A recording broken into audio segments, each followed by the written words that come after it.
BFM Business, tout pour investir.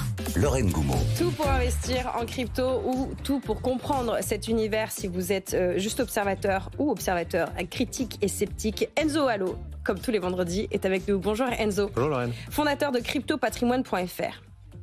Mon cher Enzo, le Bitcoin est retombé à ses niveaux du mois de novembre. Vous vous souvenez peut-être pas du mois de novembre 2024, mais c'était la période pré-Trump. L'indice CryptoFear qui nous occupe, CryptoFear and Greed, plonge à 10 sur 100. C'était pour référence 55 sur 100 il y a une semaine. Ça va mal ?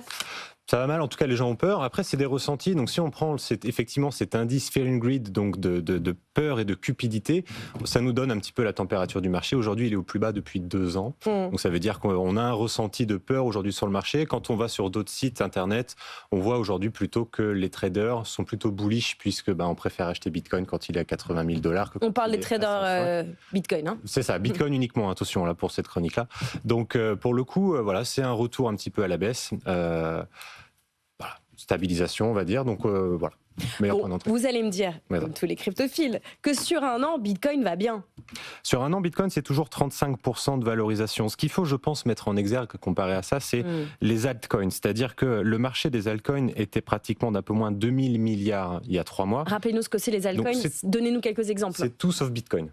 Okay, c'est comme ça, c'est assez simple. C'est tout sauf Bitcoin. Et donc, Ether inclus ? Ether inclus, un altcoin, bien sûr.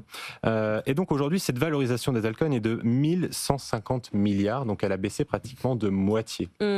Donc c'est pratiquement, en plus, 1000 milliards depuis 3 mois qui sont sortis des, en fait, on va dire, des investissements crypto. Donc pratiquement un quart de tous les investissements qui ont été faits sur on va dire, cet écosystème. Donc voilà, c'est quand même assez important. Ça veut dire quoi ? Ça veut dire que finalement le grand gagnant c'est Bitcoin ? Aujourd'hui, le grand gagnant c'est clairement Bitcoin. Pourquoi ? Parce que je pense qu'il y a une proposition de valeur qui est beaucoup plus palpable à court terme et en gros une matérialisation de ce que à quoi ça peut servir comparé aux altcoins justement qui sont, je pense, aujourd'hui pour moi des projets. On ne sait pas exactement quel sera le grand vainqueur. Est-ce que ce sera plusieurs ? Est-ce que ce sera qu'un seul de toutes ces blockchains de smart contracts ? Donc je pense qu'aujourd'hui les investisseurs se resserrent un petit peu sur l'actif qu'ils comprennent le mieux, qui est celui, je pense, qui a le plus de qualité intrinsèque dans sa méthode de fonctionnement, dans son fondamental, etc., dans ce à quoi il sert.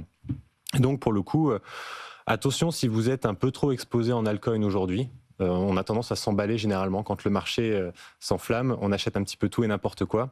Aujourd'hui, si on compare un petit peu, Bitcoin a fait moins 20% depuis son plus haut le 19 décembre dernier.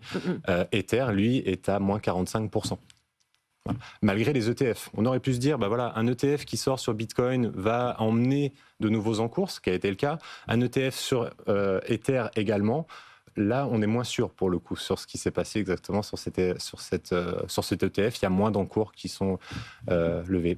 Ether valait 4 000 $ il y a 3 mois. Il en vaut 2100 ce matin. Donc, c'est quand même une chute assez importante. Alors, voilà, moi, je ne suis pas inquiet sur le long terme. Ça reste aujourd'hui des bons points d'entrée pour construire des portefeuilles lorsqu'ils sont de qualité. Seulement attention, il y avait un point à regarder qui était assez important, qui était en fait la moyenne mobile à 200 jours. En fait, on prend à peu près le prix moyen de Bitcoin sur ces 200 jours-là pour voir à peu près quel stade il ne doit pas dépasser à la baisse. C'était 81 000. Ça a résisté le 27, un petit peu au-dessus de 82 000, donc on pouvait se dire, ok, ça rebondit. Ça a cassé cette nuit pour ensuite remonter ce matin un peu au-dessus. Donc on voit que il n'y a pas vraiment de sentiment très défini à la hausse ou à la baisse. Ça pourrait casser un petit peu dans les deux sens, je pense.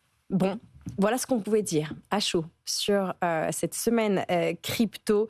Et puis, on rappelle, quand même, à l'origine, sans doute, de cette grosse correction, c'est le piratage de 1,5 milliard $ sur Bybit, dont on a beaucoup parlé cette semaine. Si vous voulez retrouver et avoir un petit peu de perspective sur ce piratage, on en a parlé tous les jours dans l'édito crypto. Et puis, globalement, les incertitudes économiques qui poussent les investisseurs à fuir les actifs à risque, comme les cryptos, mais pas que, comme nous le rappelait tout à l'heure François Monnier. Merci beaucoup Enzo Allo. Merci à vous.